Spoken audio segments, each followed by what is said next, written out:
Captain Anderson. Nobody's blaming you. Everyone on this ship's behind you, Commander. 100%. Intercom's open. If you got anything you want to say to the crew, now's the time. This is Commander Shepard speaking. We have our orders.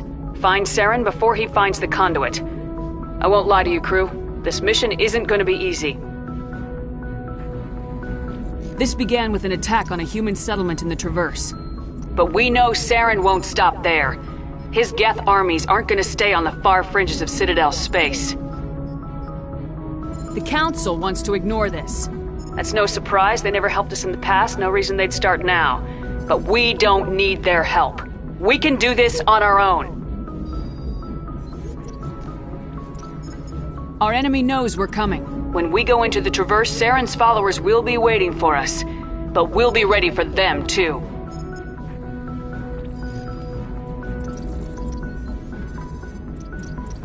This is the most important mission any of us have ever been on. The fate of an entire galaxy is at stake. We will stop Saren, no matter what the cost. Well said, Commander. We can't fail. Yes, ma'am.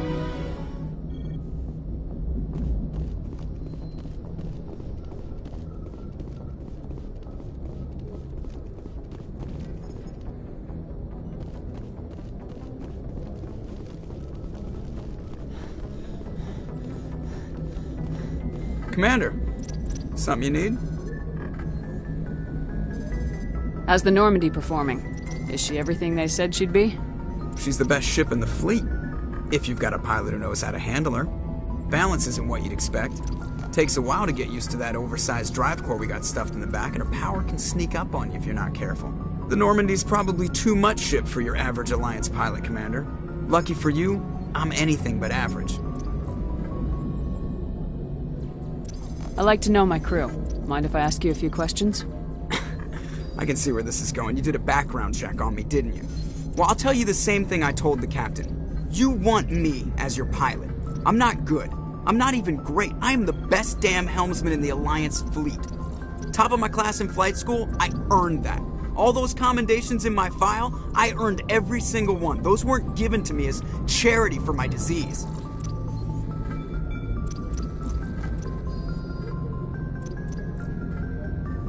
What are you talking about? Are you sick? You mean you didn't know? Oh, crap. Okay, I've got Vrolik syndrome, brittle bone disease. The bones in my legs never develop properly. They're basically hollow, too much force and they'll shatter. Even with crutches and my leg braces, it's hard to get around. One wrong step and crack! It's very dramatic. But I've learned to manage my condition, Commander. Put the Normandy in my hands and I'll make her dance for you. Just don't ask me to get up and dance unless, you like the sound of snapping shin bones. I need to know more about this Vrolik syndrome if I'm putting my ship in your hands. Yeah, of course you do. It's an extremely rare condition. Nobody knows exactly what causes it. Genetic, maybe. It's treatable, but there's no cure. They classify my case as moderate to severe. I was born with over a dozen fractures, hip, thighs, ankles. My bones were already breaking in the womb. 100 years ago, I wouldn't have survived past my first year. Lucky for me, modern medical science has turned me into a productive member of society. You're not gonna break a bone trying to fly the ship, are you? I don't fly with my feet, Commander, so I'm fine as long as I'm in this chair. I gotta be real careful when I get up to take a piss, though. I can do my job as well as anyone on the ship. Better, actually. So don't worry about it. I'm not trying to make you uncomfortable. Let's talk about something else. Whatever you want, Commander. Why does everyone call you Joker? It's a lot shorter than saying Alliance Flight Lieutenant Jeff Moreau. Plus, I love to make little children laugh.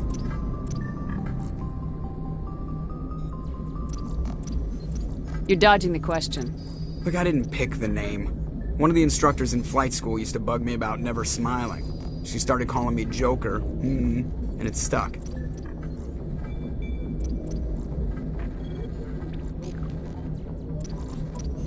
Why didn't you ever smile? Hey, I worked my ass off in flight school, Commander. The world's not gonna hand you anything if you go around grinning like an idiot. By the end of the year, I was the best pilot in the academy, even better than the instructors, and everybody knew it. They'd all got their asses kicked by the sickly kid with the creaky little legs. One guess who was smiling at graduation? I have to go. All right, see ya.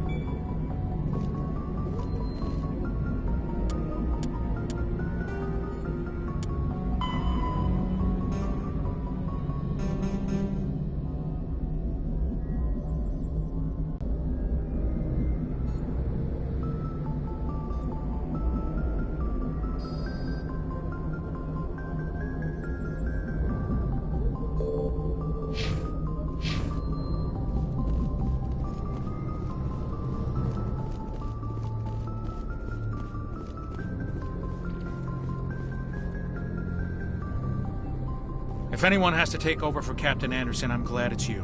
I'm not sure about having non-humans on our ship, though.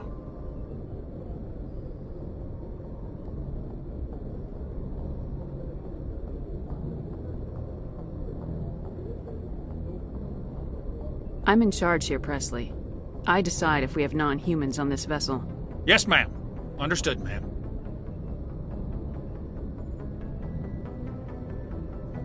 Speak freely, Presley. I want to know if you have a problem with non-humans. It's not that, Commander. Humanity has always handled its own problems. Saren attacked one of our colonies. We should be the ones to stop him. We don't need their help.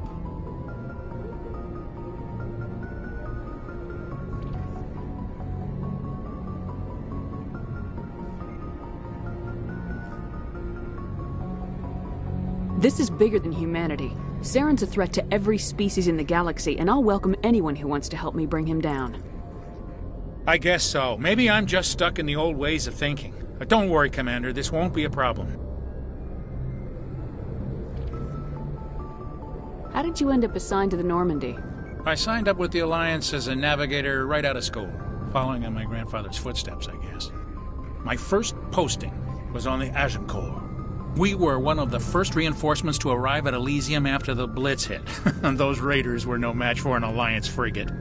Of course, the only reason the colony was still standing was because of you, Commander. I can't believe you held out as long as you did. How'd you end up on the Normandy? I got my officer's commission after Elysium. Must have made an impression on the right people. Captain asked for me when he was picking his crew. Carry on, Presley. Yes, ma'am.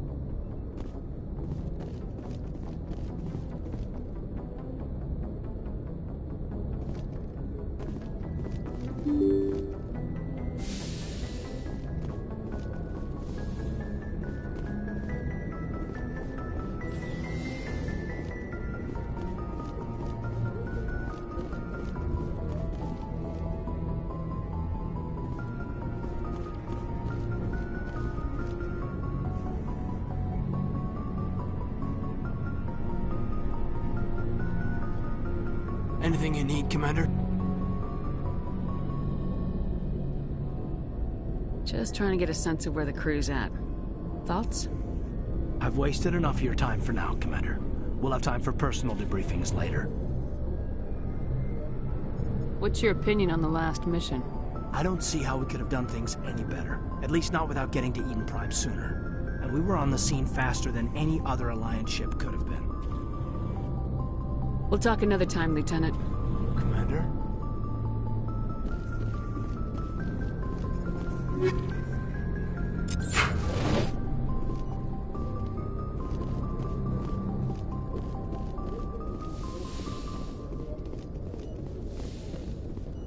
Yes, Commander?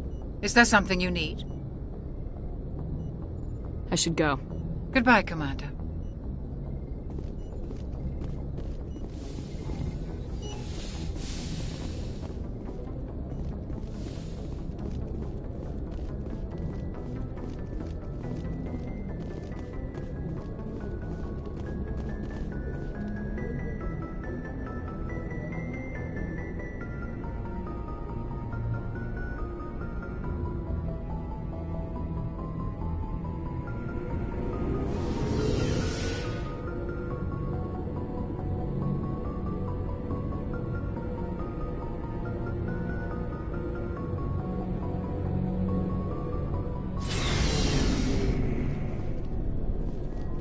Looking for supplies? Not right now, thanks. No problem. Keep checking back. Thanks for bringing me on board, Commander. I knew working with the Spectre would be better than life at CSEC.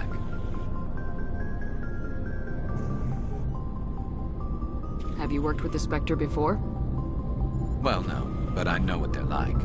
Spectres make their own rules. You're free to handle things your way. At CSEC, you're buried by rules. The damn bureaucrats are always on your back.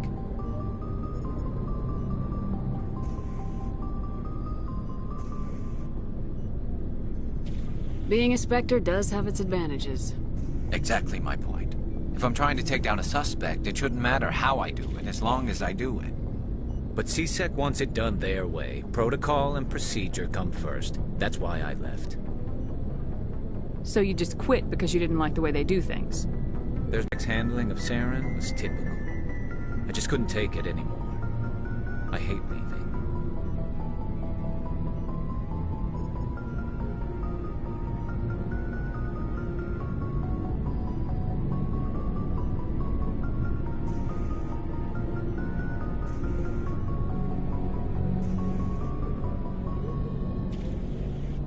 It's not the end of the world. You'll have tougher decisions soon enough. Yeah, I suppose you're right. Either way, I plan to make the most of this. And without CSEC headquarters looking over my shoulder, well, maybe I can get the job done my way for a change.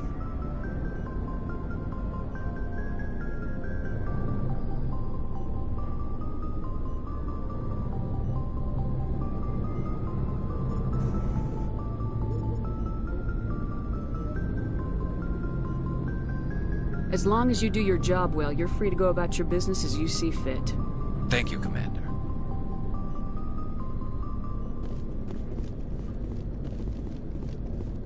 Commander?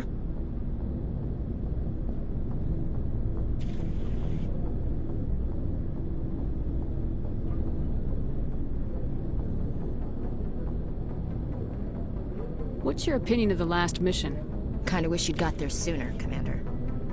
No offense, I appreciate the rescue. I just wish... You wish we'd been able to save the rest of your unit. Yes, ma'am. If I had been more alert, we wouldn't have been cut down by an ambush.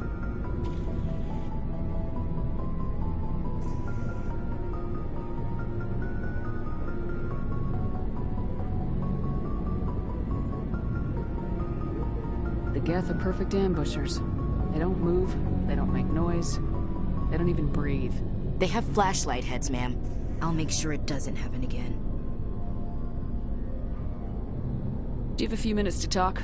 One-on-one? I'm sorry, Commander. I need to get my duty squared away. I wouldn't mind talking more later, though.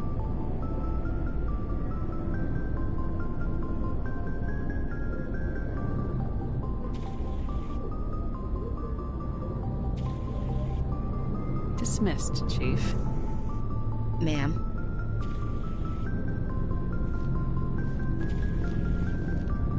Nice ship you've got, Shepard. What can I do for you? What's your story, Rex? There's no story.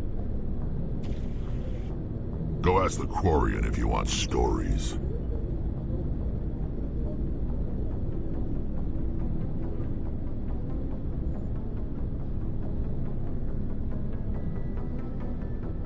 You Krogans live for centuries. Don't tell me you haven't had a few interesting adventures.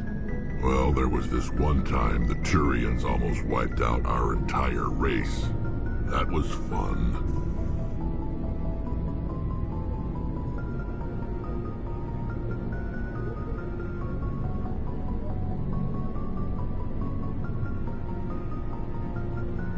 I heard about that.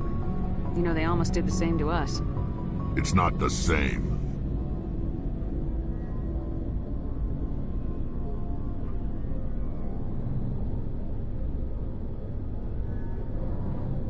It seems pretty much the same to me. So your people were infected with a genetic mutation? An infection that makes only a few in 1,000 children survive birth? And I suppose it's destroying your entire species? I suppose it isn't all the same. I don't expect you to understand, but don't compare humanity's fate with the Krogan.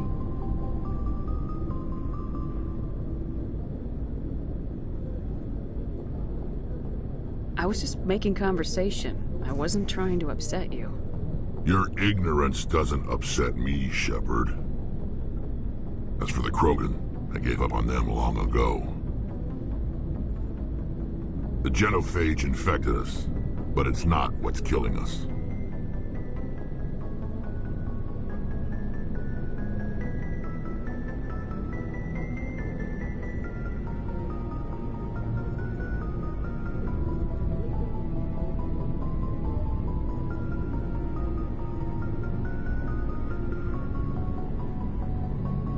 Are your people really dying?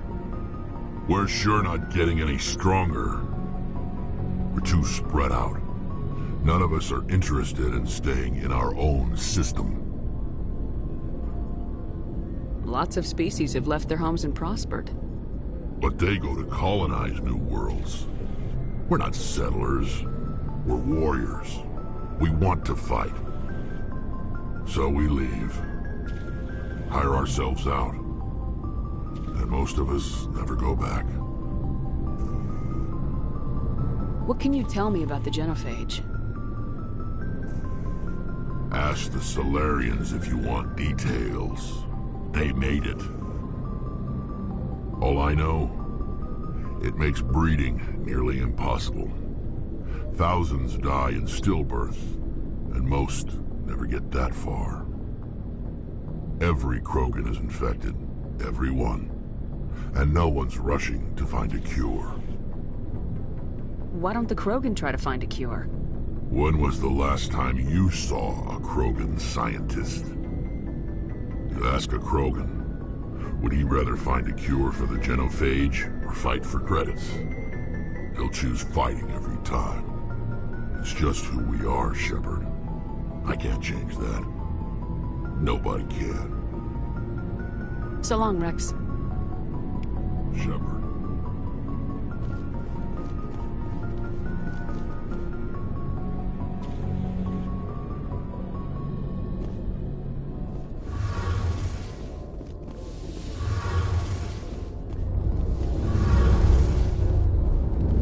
Hey, Commander, you know that Quarian, Tally? She's been spending all her time down here asking me about our engines.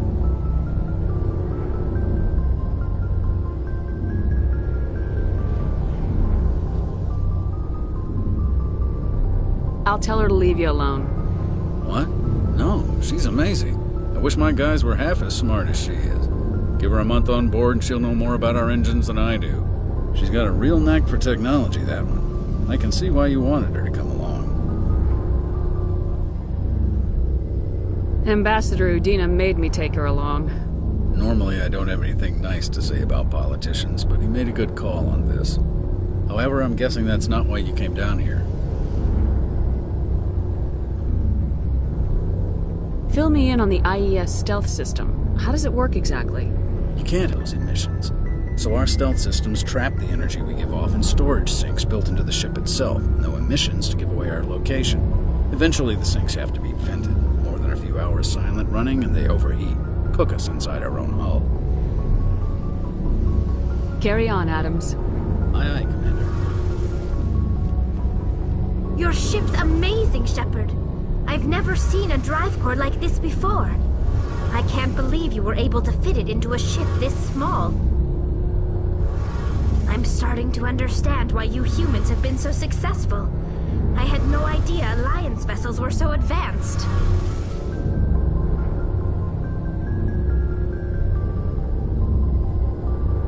The Normandy's a prototype, cutting-edge technology. A month ago, I was patching a makeshift fuel line into a converted tug ship in the flotilla. Now, I'm sitting on board one of the most advanced vessels in Citadel space. I have to thank you again for bringing me along. Traveling on a vessel like this is a dream come true for me. I had no idea you found ship technology so interesting. It comes with being a Quarian. The migrant fleet is the key to the survival of my people. Ships are our most valuable resource. But we don't have anything like this. We make do with cast-offs and second-hand equipment. We just try to keep them running for as long as we can. Some of the fleet's larger vessels date all the way back to our original flight from the Geth.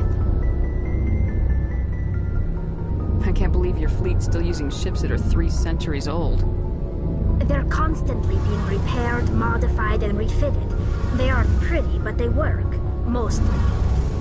We've tried to make ourselves as independent as possible on the flotilla, grow our own food, mine, and process our own fuel. But some things we just can't make on our own. A patch to maintain the hull integrity requires raw materials we just don't have. That's why our pilgrimages are so important. I want to know more about the pilgrimage.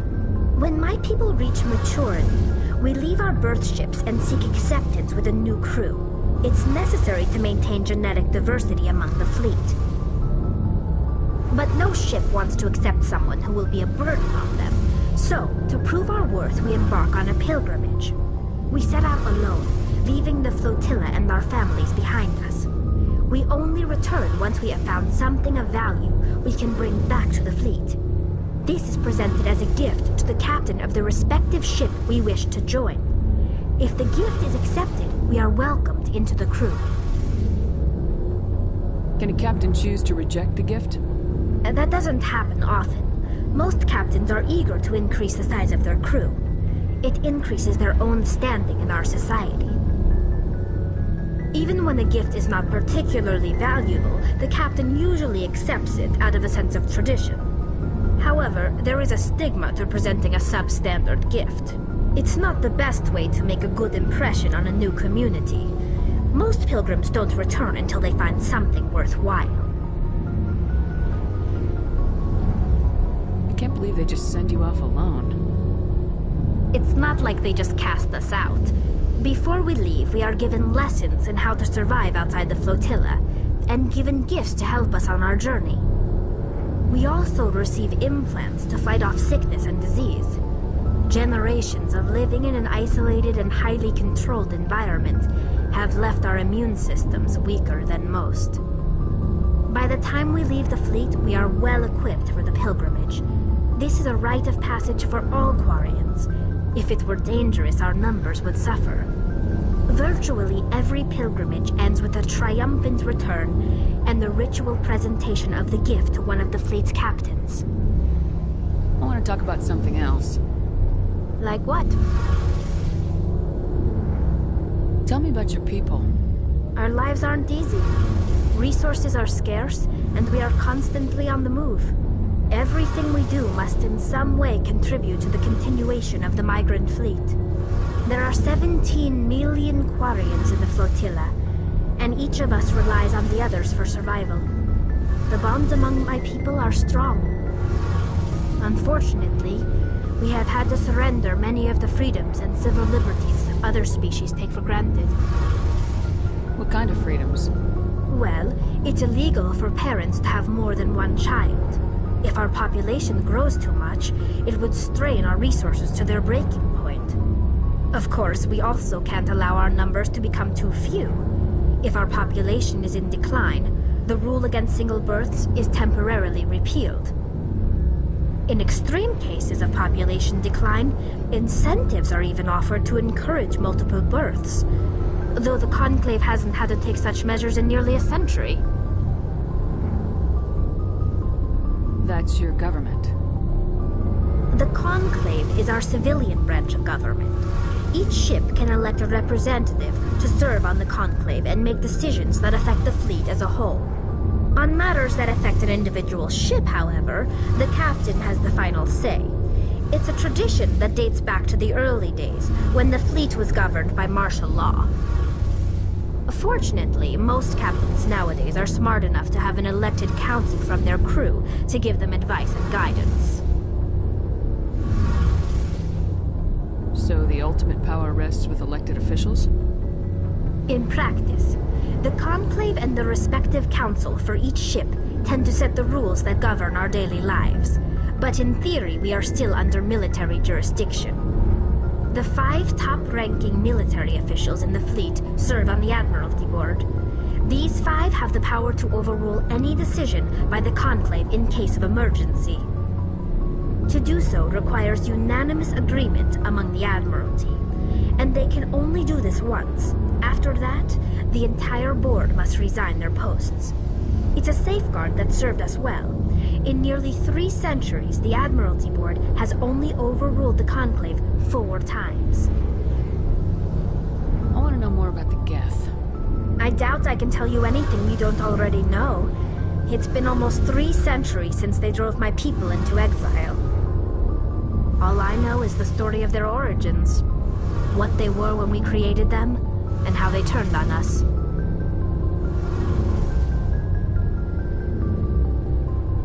Interesting. The Geth were originally created to serve as an automated manual labor force. Initially, their intelligence was as limited as any VI. Over time, we made small modifications to their programming to allow them to perform more varied and complex tasks, bringing them closer and closer to true AI status.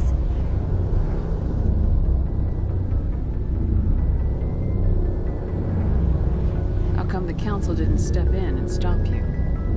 This wasn't true AI research. We may have been skirting the bounds of the law, but we never did anything that was actually illegal.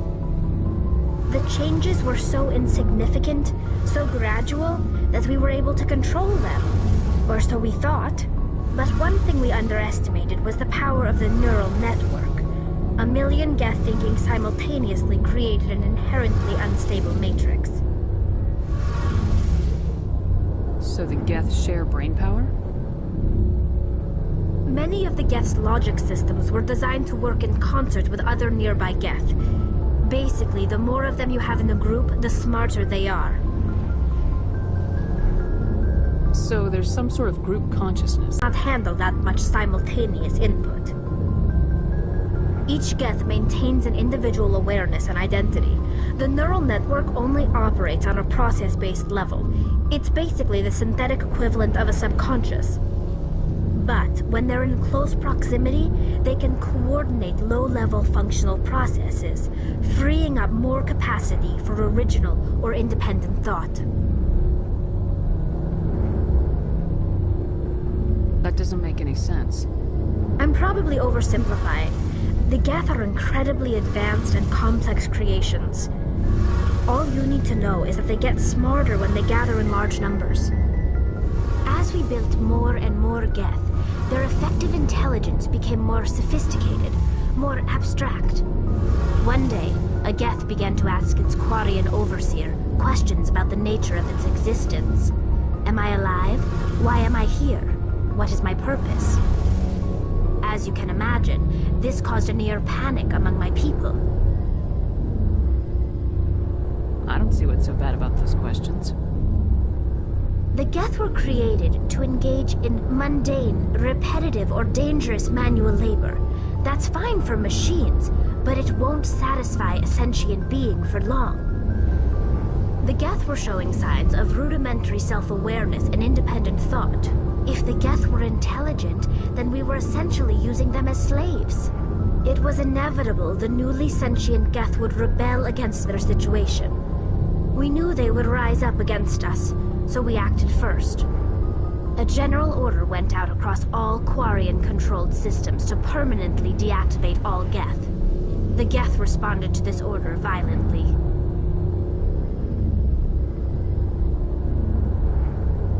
You didn't really think they'd just let you destroy them without a fight, did you? The hope was that most of the Geth would still be little more than machines, incapable of organized resistance. But they had progressed much further than anyone anticipated. The war was long and bloody. Millions upon millions of Quarians died at their hands. In the end, we were forced to flee our own homeworld. We feared the Geth would pursue us, but they never came beyond the Veil. Now we drift through space, exile searching for a way to reclaim what was once ours.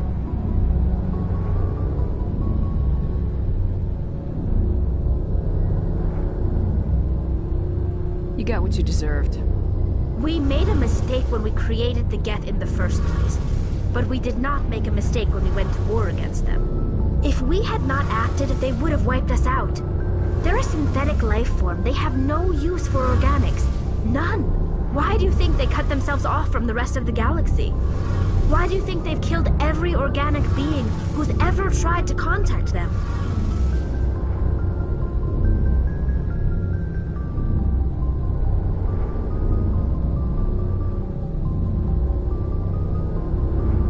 They didn't kill Saren. What does that tell you? The Geth are not innocent victims in all this. They're the enemy. They want to destroy us. Not just the Quarians. All organic life. That's why they've joined up with Saren. And that's why we have to stop him. I should go.